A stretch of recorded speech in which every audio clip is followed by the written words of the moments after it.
World breast feeding week అని చెప్పేసి మనం సెలబ్రేట్ చేయడం జరుగుతుంది.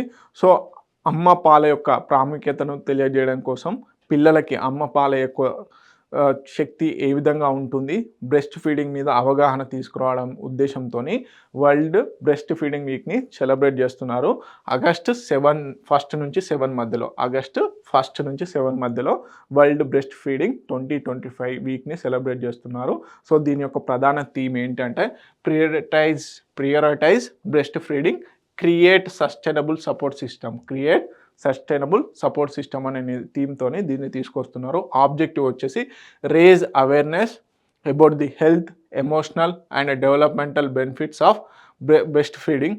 So promote sustained community. So బేసిక్గా మనకి ప్రధానంగా అప్పుడే పుట్టినటువంటి పిల్లలకి ఎవరైతే ఇన్ఫాంట్స్ ఉంటారో వాళ్ళకి ప్రధానమైనటువంటి ఆహారం ఏదంటే బ్రెస్ట్ ఫీడింగ్. సో అమ్మ పాలు.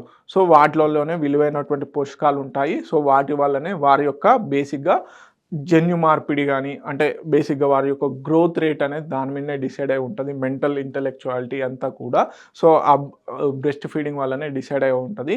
సో ప్రధానంగా మినిమం 6 మంత్స్ అంటారు. Okay, minimum breast feeding. Okay, అదేవిధంగా అప్ టు 2 years వరకు కూడా ఇవ్వచ్చు. సో 2 years వరకు మ్యాక్సిమం, అంటే అంతకంటే ఎక్కువైనా ఇవ్వచ్చు. కాకపోతే మినిమం కంపల్సరీ 6 months అనేది బ్రెస్ట్ ఫీడింగ్ ఉండాలి అని చెప్పేసి చెప్తూ ఉంటారనమాట. హిస్టారికల్ బ్యాక్గ్రౌండ్ ఏంటి, ఈ వరల్డ్ బ్రెస్ట్ ఫీడింగ్ అనే వీక్ని 1992 వాబా వాళ్ళు చేయడం జరిగింది with the collaboration of the World Health Organization and UNICEF. So 1990 Innocenti declaration ద్వారా ఈ వరల్డ్ బ్రెస్ట్ ఫీడింగ్ వీక్ని ఎవ్రీ ఇయర్ సెలబ్రేట్ చేయడం జరుగుతుంది ఫ్రమ్ 1992 నుంచి.